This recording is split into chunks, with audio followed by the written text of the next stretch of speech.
Hello my friends and welcome, my name is Dennis and this is the latest update from Ukraine. Advancement of Ukrainian army continues here in Kharkiv, Lugansk and Donetsk regions and also on the south in Kherson region. Firstly, let's go as usual to the north side of Ukraine where we took Liman and all of the nearby territories. So today it's been confirmed that we took Borova and actually our forces crossed this lake and river over here. So Russians tried to build a new defense line unsuccessfully. As you can see, we have a major advance over that river. Now I just want to zoom out a little bit and show you the timeline, how it happened. So it was yesterday and it is today. And then we advanced towards Borova. We took this part and advancing towards Svatove. Svatove is very important and Russia used this crossroad for their supplies. If we cut this part, we're gonna take all of that territory and I hope that we're gonna get closer to Lysychansk and Severodonetsk very soon, and we're gonna take Kreminna. If we take Kreminna, we're also gonna cut supplies for Russians in Severodonetsk and Lysychansk, and on the secondary roads will stay for them to be supplied that are not very effective. The weather changes, now the ground is kind of soft and roads play more role nowadays in this autumn weather, and I do expect that we're gonna reach the borders of the Kharkiv region. Actually not much left to free from Russian occupiers, but I think we also need to concentrate our forces to take Troitsky, because here we have the main railroad that is going all across the Lugansk region towards Lugansk itself. More about Borova, it's kind of important because here we have the bridge.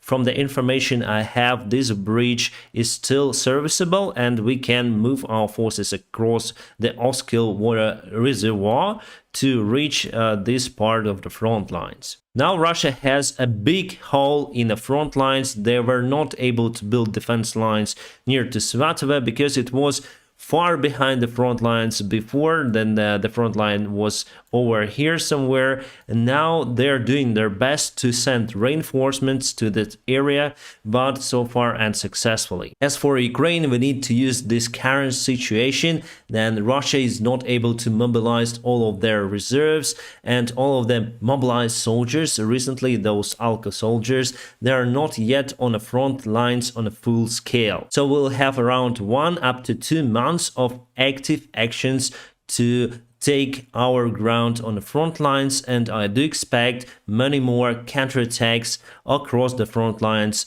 successful counterattacks for Ukraine. And you see this gray area over here, it means that there could be some of the Russians, but I think that it will turn blue very soon, and I think that we're gonna reach Svatove also very soon. Just want to measure the distance from the city to the front lines. 20 kilometers, not far away, and we can already reach Svatove city with our artillery systems. Then we got Izum. I told you that it's just a matter of time, then we're gonna take Liman. So now I'm saying that it's just a matter of time. I think this month we're gonna free Svatove, we're gonna take Troitsky and free Severodonetsk, Lysychansk and Rubizhne. However, it would be hard for our army to reach those cities because it's very hard to fight in urban environment. Nevertheless, my friends, I wouldn't underestimate our enemy because they still fight. Some of them are motivated, they have volunteers. Yeah, mainly they have, especially those LPR, DPR republics. Those soldiers are not very qualified and motivated, but really they have also private military campaign soldiers that fight really hard, and every step for our army was very hard. And then we took Liman, we also got many losses. Then we take any kind of the villages, we got losses as well. Obviously Russians lose much more, but my friends, it's tragedy for our people since we are losing our best guys here on the front lines. But we don't have the other way out. We need to fight for our country, for our future as Ukrainians. Let's move to the south here where we have advantage. I can see 2 of the vectors of a Ukrainian counterattack, so let me show it to you. So one from this side, The other goes all across the Dnieper River. Probably we're gonna take some of the Russian army in this ring and circle them here partially.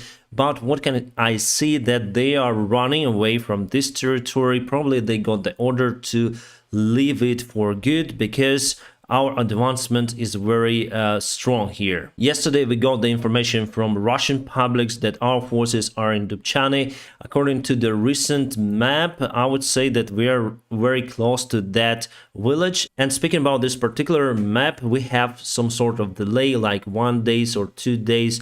So I'm almost sure that our forces are very close to Dubchane or already in the city itself. So how far away are we from the previous front lines?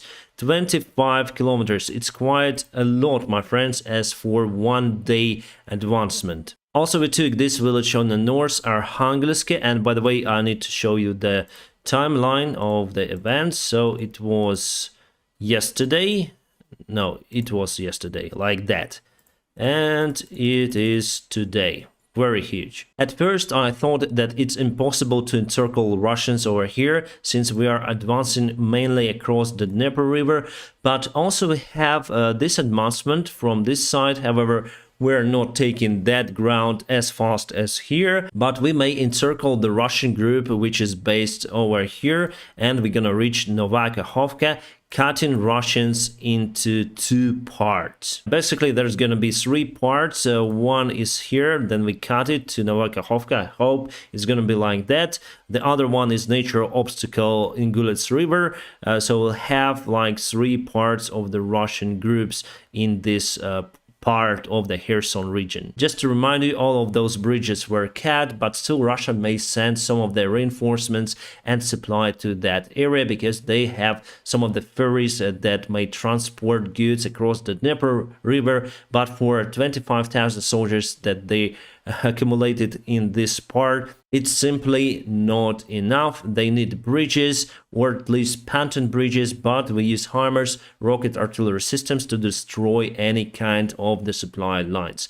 In general, my friends, it's all about the front lines. As you can see, the most calm areas are here in Zaporizhia, and also Russia still tries to reach Bakhmut with the forces they have, mostly private military campaigns, but so far ineffectively. They've been demoralized by successful Ukrainian counterattacks, and we do expect more advantage from Ukrainian army this month. My friends, now let's go to some of the news and events. Elon Musk went crazy on Twitter, or maybe someone hacked his account there. So he says that probably Crimea should go to Russia, something like that. We need to sign the peace agreement. So it's interesting. And now he starts the vote. Let's try this. The will of people who live in the Donbass and Crimea should decide whether they're part of Russia or Ukraine. So yes, no, you may vote. And our President Zelensky said, which Elon Musk do you like more? One who supports Ukraine, one who supports Russia. So it's just went crazy. Yeah, Elon Musk is some sort of the extraordinary man. We got his Starlink systems here in Ukraine working for our army, for our doctors. So it's a great help for our country, even though in most of the cases we have to pay for those antennas. And I ordered the one for myself, because Russia may target our critical infrastructure, including internet, electricity, and other stuff. That's why I bought solar panels and I ordered the Starlink system for me. And Elon Musk, yes, sometimes his tweets are not okay. And how would you say to other country to give up their territory, legal territory? I mean, should you say to give up Alaska to Russia or something? So it's not correct, politically correct or human correct to speak about the other country's territory. Obviously, Russia propaganda would be happy about it. Yeah, here he tells Crimea formerly part of Russia as it has been since 1783, but no, before it was part of Greece, and after it was part of the Ottoman Empire, so Turkey, and after that it was occupied by Russia, and legally then Ukraine got its independence Crimea was recognized by all of the states that are present in the United Nations, that Crimea is the part of Ukrainian territory. I also monitor Russian publics, and they say that no worry about Russian forces who left Liman, because in our history we even left Moscow for Napoleon, and that war ended in Paris. I think it's not gonna be like that. We already broke this war. We turned it upside down for Russia. We took all of the initiative on the front lines, and even with mobilized soldiers, Russia cannot solve the problems they have in their army. They have issues with logistics, with communication, with management of their forces, and the only way for them is to be defeated in Ukraine. France is giving Ukraine those armored vehicles, the possible installation of the gun on the top, and we'll have 20 of those. The name of this vehicle is Bastion. The heroes of Azovstal, the leaders of Azov regiment that are in Turkey, met with their families. Now we have the deputy of President Zelensky together with First Lady of Ukraine, Olena Zelenska. Just to remind you, as a part of the exchange negotiations, those leaders of Azov should remain in Turkey till the end of this war. By the way, my friends, check out my Telegram channel, because there I post the information that I cannot upload on YouTube because of the YouTube policy. So please join my Telegram. It's in the video description. Czech people collected funds to buy T-72 tank and deliver it to Ukraine. I don't know where they bought it from, but we're gonna receive one more tank. I think it cost yeah, we have the price, 1.22 million euros. I think for that price you may buy many of the tanks, probably 3 as we see on the picture. Also news from United States of America, we're gonna receive 4 of those HIMARS artillery systems delivered to Ukrainian army. Just to remind you, there was information about 16 HIMARSes that should be delivered to Ukraine. So that is the separate contract for the new systems to be built, and those 4 systems already been built, and currently they are in the United States Army and will be delivered to Ukraine very soon. I think it's the most effective, one of the most effective weapons that we have from the Western allies. Elon Musk Twitter is burning. You are assuming that I wish to be popular. I don't care. I do care that millions of people may die needlessly for an essentially identical outcome. So Elon Musk thinks that if Russia will provide a massive mobilization as they did already, they may win this war. But my friends, I am sure that they not gonna win this conflict.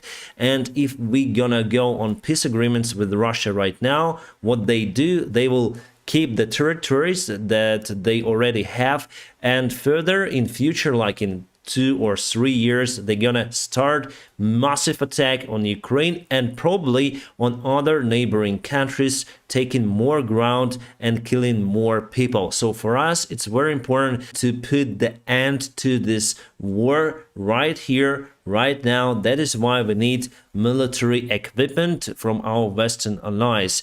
What Elon Musk is doing here, well, he says what he thinks, and he has the right to do so. The richest man in the world will be used by Russian propaganda and Russian side to push Ukraine and other Western allies, because he has the influence. He has the influence even on markets. Then he says something about Bitcoin or any kind of other issue.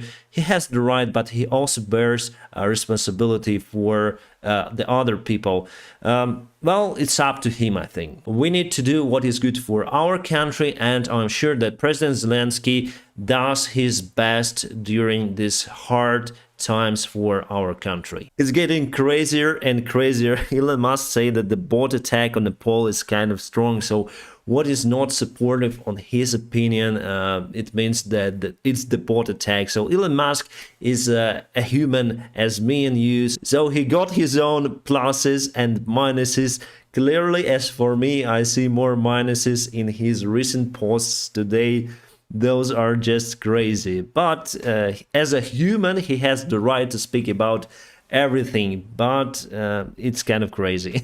Recent update from British intelligence. On 29th of September, President Putin addressed to his National Security Council saying that they should correct the mistakes that were done during the mobilization that was announced on 21st of September. It means that they admitted those mistakes, and basically the local military camps, they got the order to take people. That's it. They took people without any kind of military experience, with significant disease, disorders, disabilities, and that got viral on internet. That is why Putin was very concerned about the wrongdoing of their local military chiefs. So he begs for correction. Yeah, Putin's unusual rapid acknowledgement of the problems highlights the dysfunction of the mobilization over its first week. Obviously, they will not take as many people, as they want. And basically, as I told you, it will not change the war itself, the outcome. It may extend the war, but the outcome will be the same. Ukraine will win this war. It's done for Russia. We're gonna get some awesome help from our European allies. 5 billion euros will be delivered to Ukraine very soon. The European Union already signed the memorandum for that, and we got those news from our Prime Minister. That's great. Thank you, European guys, for supporting Ukraine. This is the other map we have, so our forces advancing a little bit. I think it was published yesterday. Yeah, it is from the yesterday. Now we are very close to Duchany, and it's been confirmed by the Russian public so far. And I do expect that we're gonna advance from this part and from this part, probably encircling the Russian army. And this is one successful month of Ukrainian counterattacks. Here you can see the Kharkiv region on the 1st of September, and here's the 1st of October. It's not official statement, but today David Petrus, who is ex-CIA chief, said that in case Russia would use nuclear weapons in Ukraine, the United States of America will demolish their army in Ukraine, including Crimea and Black Sea Marine Fleet. And that may lead to total nuclear war. However, we need to do, and United States in particular, as the leader of the Western democracy, should do something against the threats of usage of nuclear weapons by Russia. And if Putin uses those weapons here, obviously Russia should face catastrophic outcomes. It's getting crazy about Elon Musk. We have memes already. Musk announcing new Tesla Model Z.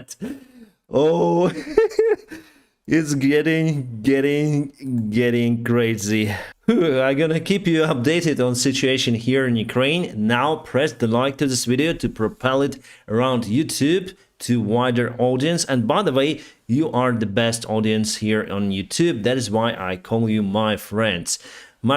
And if you want to support this channel, there are some of the links in the video description below. You may support me on PayPal, Patreon, or Donatello, whichever is more convenient for you. I wish you a peaceful sky wherever you are. Have a great time.